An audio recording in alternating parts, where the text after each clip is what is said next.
Hello, I'm Lio Convoy and welcome to the channel. While I've regularly been accused of being in art commentary, I've never actually done anything that qualifies me as a member of that community. Until today.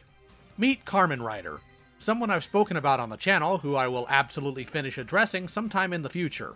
She's well known for such hits like advocating for lolicon to an intentional audience of children, commissioning a non-con thumbnail of an SA victim, and many more debaucherous things. But what am I doing today? Well, last week I got randomly tagged by Carmen in a community post.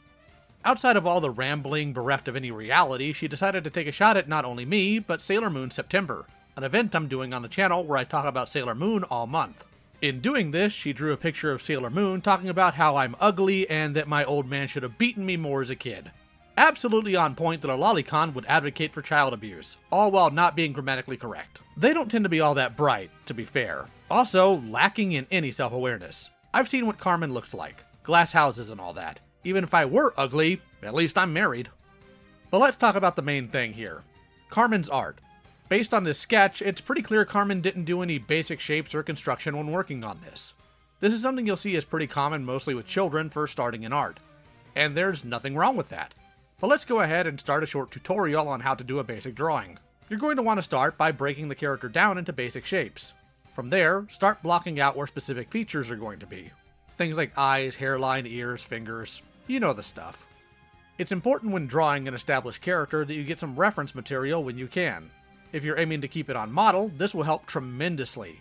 And even if you're going 100% with your own style, this will help you nail down the details so you don't miss any. Now, a lot of artists just give the drawing 1 or 2 sketches. But if you need to do more than that, that's okay. Do what you're comfortable with. At the end of the day, it's your drawing. And even if you're doing it for someone else, I'm sure they won't mind the extra work to nail everything down. Personally, I use a blue color for the sketches because I have a background in traditional art and I'm used to using a non-photo blue pencil for the sketches. During this phase, go ahead and adjust things as you need to. There's nothing wrong with resizing body parts or moving things around that make it look just right. This is an area where digital art is a bit easier than traditional art. That Ctrl-Z is a lifesaver is all I'm saying. Once you've gotten the sketch phase done to your liking, it's now time to move on to the inking. Personally, I use a vector layer for inking. It allows me to thin and thicken lines easier. Just make sure you start inking on the correct layer. Now, I didn't do it until later on this piece, but I usually prefer to do some line variants before adding color. Line variants is when you make some lines different levels of thickness to make them stand out from others. It adds an additional layer of depth to the line art.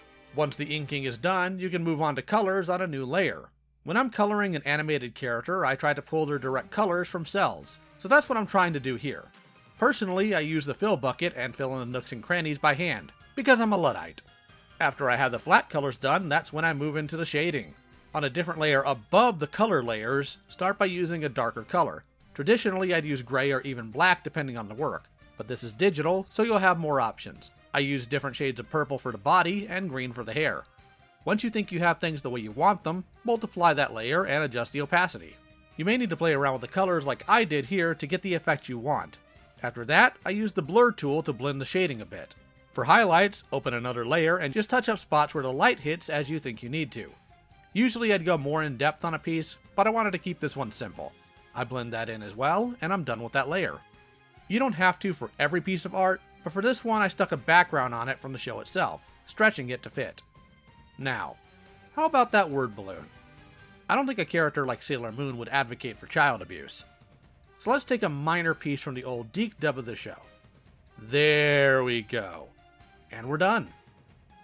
Carmen Rider may not have corrected her awful morals and behavior in the past 2 years, but maybe this will help her correct her art.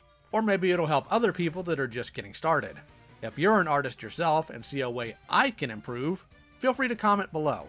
If nothing else, at least this response fits with the theme of the month. Special thanks as always to my patrons and channel members. If you want to support me, a link is in the description. You're also welcome to join my community Discord. That's it for now. Take care.